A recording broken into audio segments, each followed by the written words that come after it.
அல்லாஹ் சுப்ஹானஹு வ தஆலா இந்த உலக வாழ்க்கையை ஒரு சந்தர்ப்பமாக அல்லாஹ் தந்திருக்கின்றார்.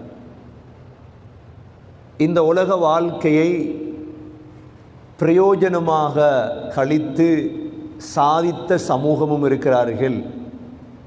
அதே சமயம் இந்த உலக வாழ்க்கையை நாசமாக்கி அழிந்த சமூகமும் இருக்கின்றார்கள்.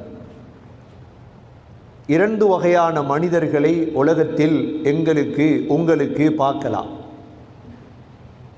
கடந்த காலங்களில் சகோதரர்களே, இந்த உலகத்துடைய வாழ்க்கை என்பது அது 70-80 எங்களுக்கு தாண்ட முடியாது.